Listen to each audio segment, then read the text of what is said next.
ଏକ ଗାଁର ପାଖରେ ଥିବା ବଡ଼ ବଟଗଛରେ ଗୋଟିଏ କାଉ ଓ ଗୋଟିଏ ଛୋଟ ଚଢ଼େଇ ରହୁଥିଲେ।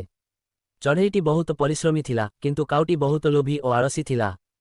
ପ୍ରତିଦିନ ସକାଳେ ଚଢ଼େଇ ଖାଦ୍ୟ ଖୋଜିବାକୁ ଯାଉଥିଲା। ସେ ଧାନ, ଗହମ ଓ ଛୋଟ ଛୋଟ ଦାନା ଆଣି ନିଜ ଘୋଷାରେ ରଖୁଥିଲା। କିନ୍ତୁ କାଉଟି ସାରାଦିନ ଗଛ ଉପରେ ବସି ରହୁଥିଲା। ଏକଦିନ କାଉ ଚଢ଼େଇକୁ କହିଲା, ତୁ ଏତେ କଷ୍ଟ କାହିଁକି କରୁଛୁ? ମୁଁ ତ ସହଜରେ ଖାଦ୍ୟ ମିଳାଇ ନେଉଛି। ଚଢ଼େଇ ହସି କହିଲା, ପରିଶ୍ରମ କରିଲେ ଆଗକୁ ଲାଭ ମିଳେ। କାଉ ଏହାକୁ ହାସିରେ ଉଡ଼ାଇଦେଲା। କିଛି ଦିନ ପରେ ଗାଁରେ ଭୟଙ୍କର ବର୍ଷା ଆରମ୍ଭ ହେଲା। ପବନ ଓ ବର୍ଷାରେ ସବୁଠାରୁ ଖାଦ୍ୟ ହରାଇଗଲା। ପଶୁପକ୍ଷୀମାନେ ଖାଇବା ପାଇଁ ଘୁରୁଥିଲେ। କାଉ ଭୋକରେ ଦୁର୍ବଳ ହେଇଗଲା। ସେ କେଉଁଠି ମଧ୍ୟ ଖାଦ୍ୟ ପାଇଲା ନାହିଁ। ଶେଷରେ ସେ ଚଢ଼େଇ ପାଖକୁ ଗଲା। କାଉ ଦୁଃଖରେ କହିଲା, ବନ୍ଧୁ, ମୋତେ କିଛି ଖାଇବା ଦେ। ମୁଁ ବହୁତ ଭୋକା। ଚଢ଼େଇ ଦୟାକରି ନିଜ ସଞ୍ଚୟରୁ କିଛି ଧାନ କାଉକୁ ଦେଲା। କାଉ ଲଜ୍ଜିତ ହେଇ କହିଲା, ମୁଁ ଆଳସ୍ୟ କରି ଭୁଲ କରିଛି। ଆଜି ବୁଝିଲି ପରିଶ୍ରମର ମୂଲ୍ୟ କେତେ ବଡ଼। ସେହିଦିନଠାରୁ କାଉ ମଧ୍ୟ ପରିଶ୍ରମ କରିବା ଆରମ୍ଭ କଲା।